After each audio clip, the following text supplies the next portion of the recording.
Bismillah, masya-Allah, Allahu akbar. Alhamdulillah rabbil alamin. Wassalatu wassalamu ala asyrafil anbiya'i wal mursalin wa ala alihi wa sahbihi ajma'in. Subhanaka la ilma lana illa ma 'allamtana innaka antal alimul hakim. Rabbi shrah li sadri wa yassir li amri wahlul 'uqdatam min lisani yafqahu qawli. Wala haula wala quwwata illa billahil aliyyil azim. Amma ba'd.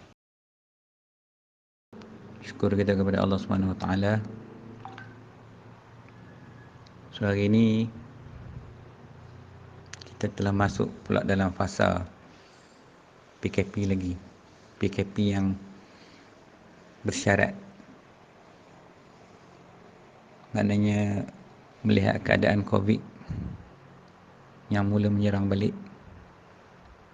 So hakikatnya kita kena hidup bersama COVID itu.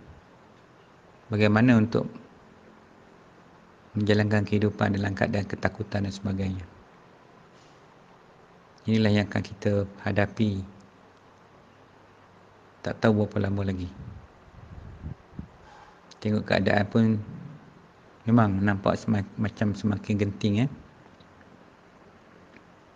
Di segi ekonomi, bila aktiviti-aktiviti perniagaan tak dapat dijalankan, kilang-kilang yang beribu-ribu dah tutup, pekerja yang beribu dah, bukan beribu dah, berjuta dah yang tak ada kerja.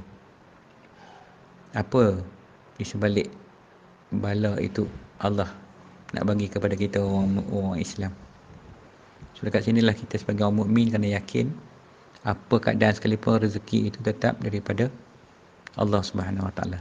Tetap ada rezeki yang Tuhan bagi kepada kita. Allah nak didik kita supaya taat kepada Dia. Bila manusia telah dahaka kepada Allah, maka Allah ajar manusia tu. Bukan Tuhan benci kepada manusia, Tuhan mengajar manusia. Tuhan mengajar kita supaya mengerti tentang mensyukuri akan nikmat-nikmat Allah. Bila Allah sebut, la in syakartum la azidannakum wa la in kafartum inna azabi lasyadid. Kalau kamu syukur akan nikmatku, aku tambah-tambah lagi. Allah akan gandakan lagi, Allah akan bagi lagi segala macam nikmat dia ketika kita hidup. Dan kalau kamu syukur, kalau kamu kufur akan nikmat, kufur nikmat ni berat mengingkari. Kita tak syukur ni apa yang Allah bagi. Kita gunakan segala nikmat itu untuk ingkar akan perintah Allah Subhanahu Wa Taala. Itu sebenarnya kufur nikmat, menggunakan nikmat tangan tidak ke atas jalan yang benar, menggunakan nikmat mata untuk melihat yang haram, menggunakan nikmat mulut untuk cakap yang jahat-jahat, menggunakan nikmat kaki tangan anggota berjalan tempat-tempat yang maksiat. Ini semua perkara-perkara yang tertakluk di bawah kufur nikmat. Maka kita lihat hari ini manusia dah sampai peringkat kufur nikmat ini. Maka tak heranlah kalau Allah turunkan azabnya. Wa'imma dalam bentuk apa sekalipun, itu adalah merupakan azab Tuhan. Tapi bagi kita orang mukmin, kena ambil pengertian yang dalam, memahami tentang konsep untuk syukur nikmat tu. Kita kena banyak-banyak istighfar kepada Allah, kena ubah cara, way of life, cara kita hidup. Dulu kita hidup lain, sekarang kita kena hidup lain. Sebenarnya sekarang ni Allah sedang mendidik kita untuk mengubah cara kita hidup. Dulu kita hidup dengan kemewahan, kesenangan. Hari ni bukan Allah tak bagi, Allah bagi. Tapi kita kena banyak syukur. Jangan berlebih-lebihan dalam kehidupan kita. Ambil yang penting-penting dulu. Okey, itu yang sedikit kita lihat apa yang sedang berlaku. Macam mana kita nak mempositionkan diri kita dalam keadaan sekarang ni. Dengan nak bersalam tak boleh. Macam-macam lagi lah kalau kita lihat hari ni. Ini take start pada 1 Ogos ni kita dah mulalah penjarakan fizikal buat disebut. Kemudian kena pakai balik face mask. Semua benda ni sebagai satu didikan untuk kita. Memang kita nampak susah, tapi ada hikmah di sebalik itu. Okey, alhamdulillah. So kita kembali kepada tajuk kita, iaitu tentang syahadah. Jadi pagi ni kita nak bincang sedikit tentang syahadah.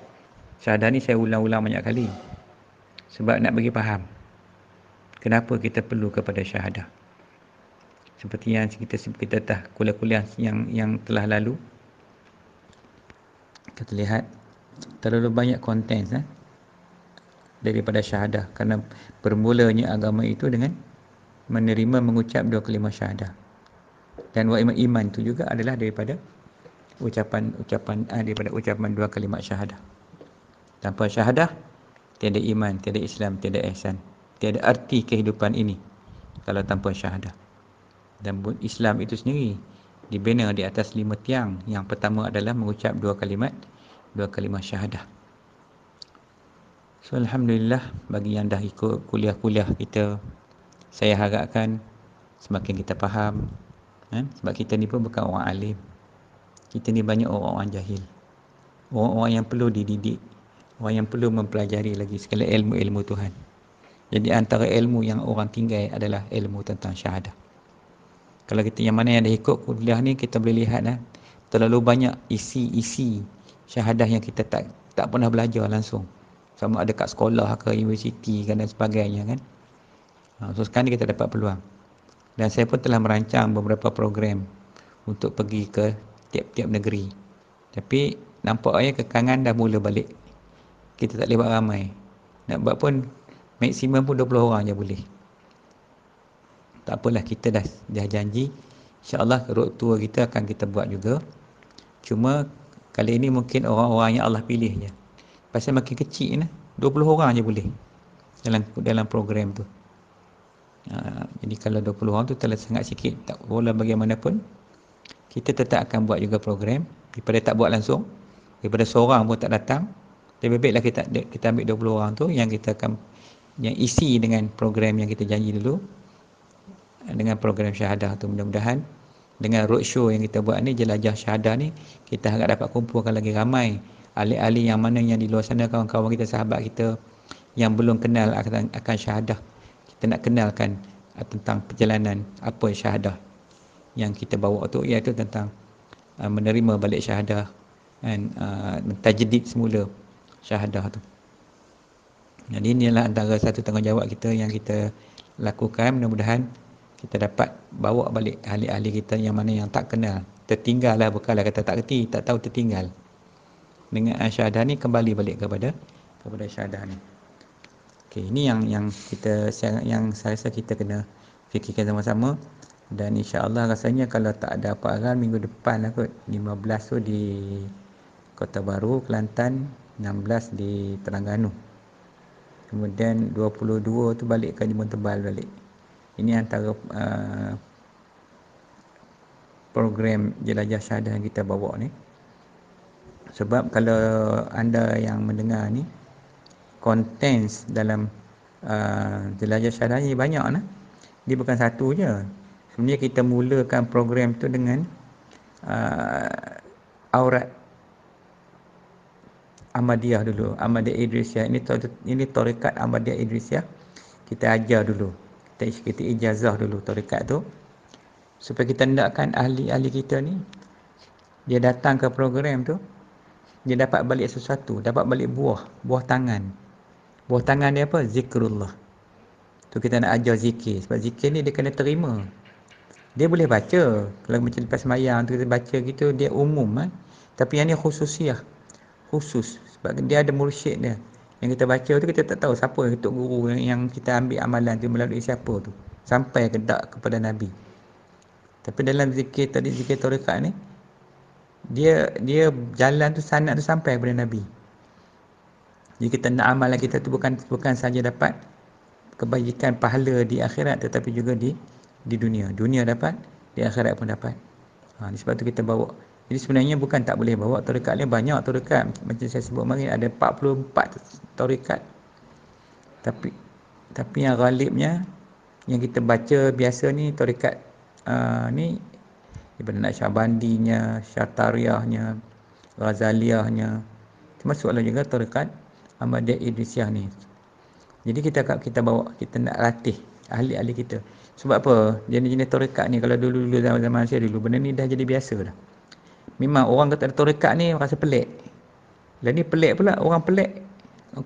Kau belajar tarekat ke? Sebenarnya jangan menuduh benda tu tak betul selagi kita tak ada ilmu. Kena datang dulu, ikut dulu, dengar dulu. Kenapa perlukan satu amalan khusus? Ini kita amalan pun tak ada. Kita nak baca hari-hari, kita pun tak tahu nak zikir apa. Ni masalahnya.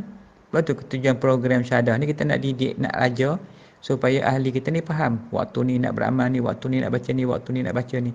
So kita susun hidup kita tu dengan cantik, dengan beramal, dengan berzikir ada waktu-waktu. Sebab akhir zaman ni manusia ni semakin jauh daripada amalan-amalan zikrullah ni. Dah lupa dah. Sibuk dengan FB lah, sibuk dengan dunia. Yang tak tahu benda dia buat. Senang tak juga. Susah je. Lepas tu duk gaduh susah dengan Tuhan. Hidup dia susah lah itu inilah macam-macam. Bala datang, musibah datang. Dah kita tak duduk dengan Tuhan. Kalau kita duduk dengan Allah dengan Rasul tu kita rasa tenang. Lepas tu zikir ni tujuannya nak duduk dengan Allah. Bila kita berzikir tu, katalah kita ambil zikir tarekat ni pagi tu setengah jam kita baca. Petang pula setengah jam. Kan banyak. Sehari pun dalam sejam gitu kita baca. Dah.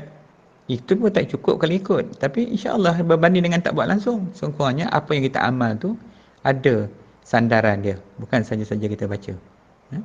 Okey, itu yang tujuan dalam kita tujuan program jelajah syahadah kita akan buat tu. Okey, wallahu a'lam.